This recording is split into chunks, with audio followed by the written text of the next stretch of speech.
Dalam video ini saya nak nafikanlah beberapa dakwaan yang disampaikan oleh Dato' Seri Anwar Ibrahim ini. Pertama adalah apabila dia cuba mengelirukan rakyat dengan mengatakan bahawa PIN Johor ini adalah laluan untuk membebaskan Dato' Seri Najib Razak.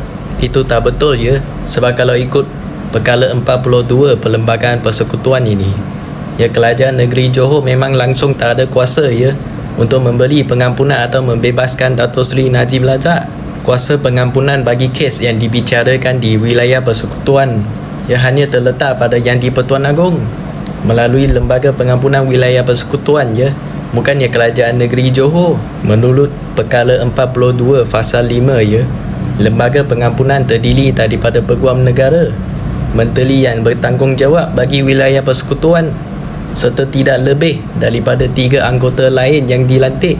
Menurut perkara 42 Fasal 8 pula, Lembaga Pengampunan bermesyuarat dengan kehadiran Yang di-Pertuan Agong dan baginda lah yang mempengerusikan mesyuarat tersebut. Jadi persoalannya, bagaimana pula PIN Johor boleh dikatakan sebagai laluan untuk membebaskan Dato' Seri Najib, sedangkan Kerajaan Negeri Johor sendiri langsung tak ada kuasa dalam perkara ini? Atau adakah Anwar sudah lupa bagaimana dia sendiri mendapat pengampunan diraja ini selepas dipenjarakan atas kesalahan kes liwat?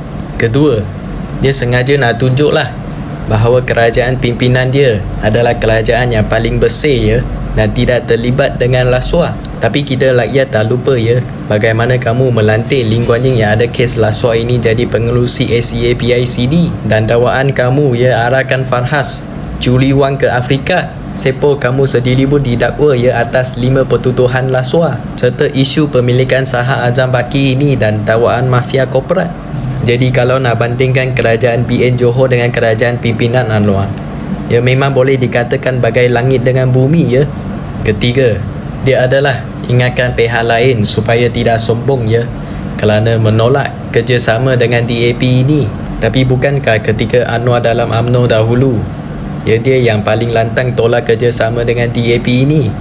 Dia kata kalau kerjasama dengan DAP ini mengkhianati perjuangan orang Melayu. Dia juga kritik MB Johor ini, kononnya tolak DAP ini sebab tolak Cina. Tapi saya nak jawablah pada Anwar ini, DAP ini bukannya bangsa, tapi parti yang berbilang kaum seperti yang ditegaskan oleh Lee Kuan Yew ini. Dan kalau kita tolak DAP, mestilah ada sebabnya. Sebab apa? Sebab DAP ini mereka suka tabur janji palsu, suka tabur fitnah dan selalu sentuh isu 3A. Keempat, dia adalah kata tarikh PIN Johor ini menyusahkan rakyat. Seolah-olah nak salahkan BN Johor ini, tapi faktanya bukan BN Johor yang menentukan tarikh pengundian. Tarikh pilihan raya ditetapkan oleh SPR sendiri, dan SPR ini di bawah JPM. Jadi kalau nak salahkan, bukannya salahkan Kerajaan Negeri Johor, tapi salahkan PM Perdana Menteri.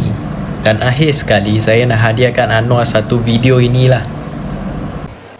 Baca malas, mengaji tak mau, panggil bodoh dia marah.